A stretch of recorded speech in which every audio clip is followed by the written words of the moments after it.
Alright guys, now I've played all of the Total War games, from the earliest Shogun and Medieval to the modern day Warhammer 3 and Pharaoh. I've been through all the ups and downs of the series, I know all about the lost features and mechanics, all the mods that have come and gone, and more. And through it all, I think we can all agree that Medieval 2 is known to be the best the series has ever seen. In today's video, I want to explore why that is. How, even after almost 20 years, is Medieval 2 Total War still regarded as the crown jewel of the series? Looking at the main campaign, the expansion campaigns, the gameplay mechanics, the mods, weighing up the many positives here, as well as, of course, the clear flaws, this is my definitive review of Medieval 2 in 2024, and by the end, you'll know whether I think it truly is the GOAT of Total War, or whether most people are simply nostalgic. So let's get started. Released back in 2006 and with 4 famous expansion campaigns over the following years with the Britannic, Americas, Crusades, and Teutonic campaigns, Medieval 2 Total War is the spiritual successor to the original classic Medieval and the direct successor to Rome Total War, where we first saw proper 3D Total War gameplay. The title launched to rave reviews with updated mechanics for recruitment, unit upgrades, missions, and victory conditions, the economy systems and merchants, and of course with this returning setting, we got brilliant mechanics for papal systems, crusades and jihads, dynamic events that pushed forward technology, character development, and the list goes on. Medieval 2 itself wasn't exactly groundbreaking, but it did improve on many of the systems Rome Total War introduced while keeping some of those older mechanics the same. Cultures, religions, disease were all overhauled, leading to a major new way in which you balance region stability, while diplomacy still led to the classic backstabbing that Total War AI loves to do. But we also got very new features in Medieval 2, especially with a whole new discoverable continent in the mid to late game with the Americas on the west side of the map. Late game Total War these days is all about the end game crisis, big factions with tons of armies to stomp you and the AI back into the Stone Age, but Medieval 2's take on this was a discoverable area of the map brought on by technological progress, something we haven't seen in the series ever since.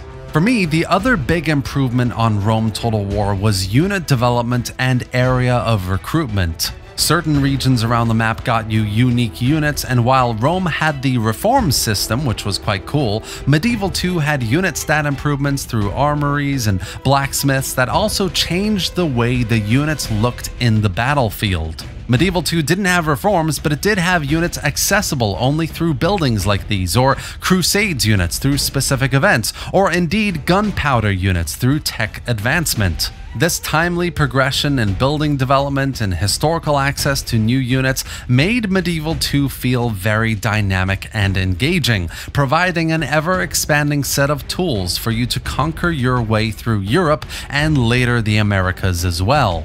The traits and ancillary system is further developed here, leading to some excellent fun and at times hilarious traits for your characters, the independent armies, the dynamic promotion of generals from captains after a victory in battle, the family trees, the conquering of rebel areas, the basic naval combat on the campaign, the unlimited building slots in your cities, which depending on how you want to develop them can be a castle or a town. There's just so much here in Medieval 2 that is simply better in so many ways compared to both Rome, its predecessor, and modern Total War games as well.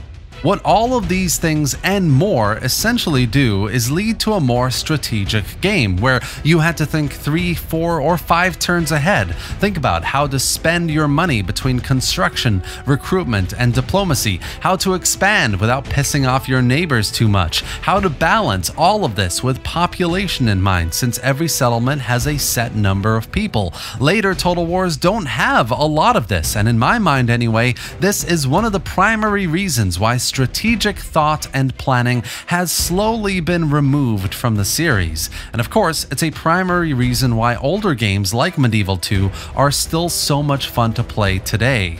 Probably the most attractive element to the game though was and still is the fact that it's the latest medieval game in the series.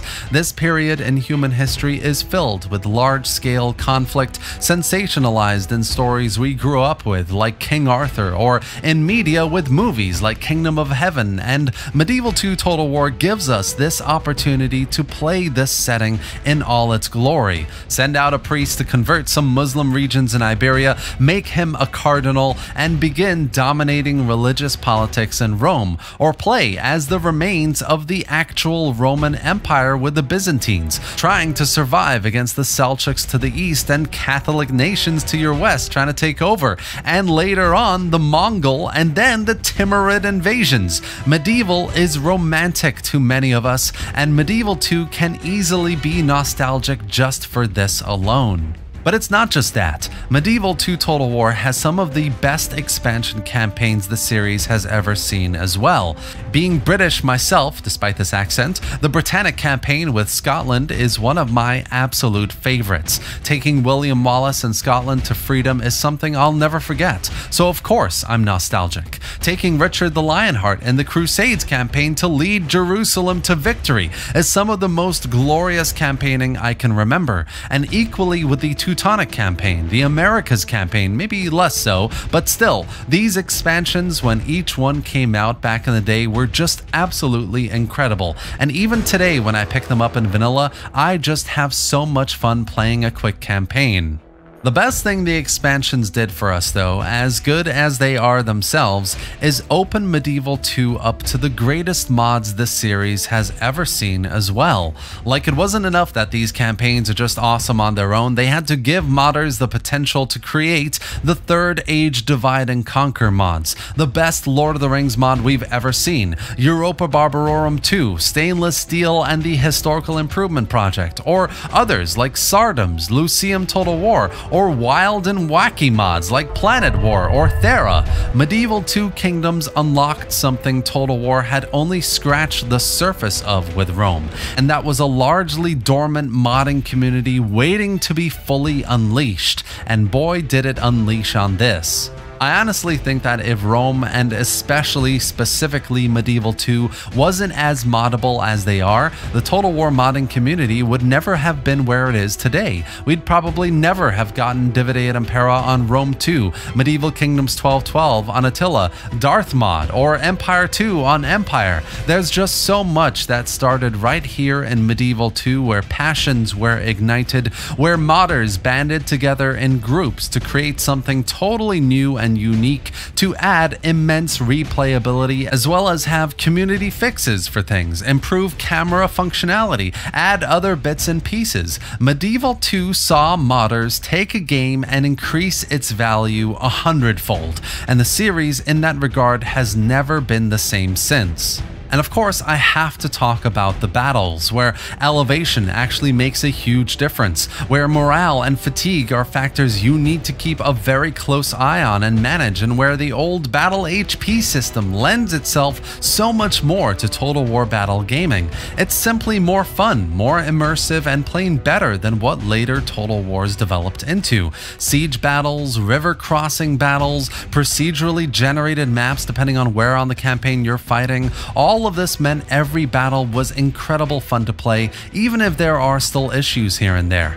And the unit variety of different factions and cultures means that it truly is a replayable game from a battle perspective as well. Medieval 2 battles were certainly some of the best in the series. Now, of course, compared to modern Total War games, there are areas where Medieval 2 doesn't hold up that well. Pathfinding is that primary complaint, the #1 thing all Total War fans complain about in Rome and Medieval 2, and they're right, it really is quite bad. I really hope a remaster fixes it one day, but at present, Medieval 2 really does suffer from terrible pathfinding issues. Battle AI is another area that is noticeably worse, with the AI often engaging you with units that don't make any sense, or especially in siege battles, sitting in areas that make it really easy to exploit. On the campaign side, you really start feeling the lack of technology tree to give you some empowerment over how you want to develop your faction, something that was first introduced in the next game, Empire,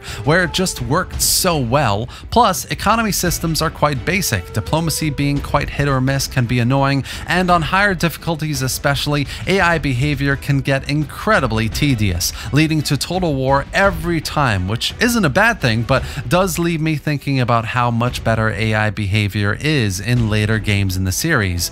A lot of this isn't that bad per se in and of itself in terms of gameplay, they're just mostly elements of gameplay you begin to miss over time that later Total War games just simply do better. Then of course there is the visual aspect of Medieval 2 almost being 20 years old. Camera controls, unless you're using a mod, are extremely dated, and despite being a 3D game, there are moments in battles where you do feel like you're looking at a 2D picture. It's that dated. Mods do some good work to elevate graphics, but I would say it's mostly an acquired taste, something that hasn't aged all that well compared to modern titles. The UI, on the other hand, is clean, and in classic Total War style lends itself thematically and shows all the relevant information without cluttering too much of the screen. And to be honest, if a remaster of the game ever does get done, they really should just leave the UI alone. It is perfect as it is. Despite all of this though, I still love it. But then again, I grew up with Medieval 2. I have a reinforced positive outlook to the game because as a kid, I played every single day I got home from school for hours on end. And so are many players out there who grew up with the series as well. We all have many more good, fun memories of a Total War game here in Medieval 2 than we do with probably any other game in the series. So of course, we think this is the best the series has ever come up with.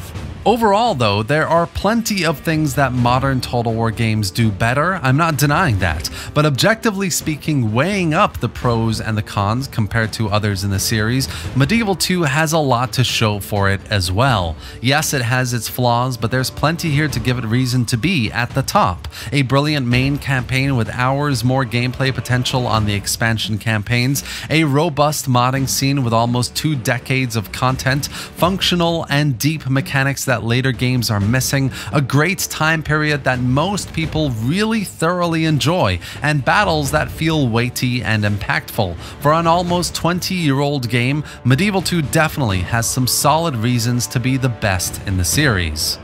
And that's it for today, guys. Bias or not, this has been my 2024 review of Medieval 2 Total War. I really hope you enjoyed this video and found it informative. If you did, give it a like and drop any thoughts or questions in the comment section below. I'd love to hear what you think about Medieval 2 and how it holds up today. Subscribe for more strategy game content, gameplay, and reviews just like this. And thanks for watching, guys. I'll see you next time.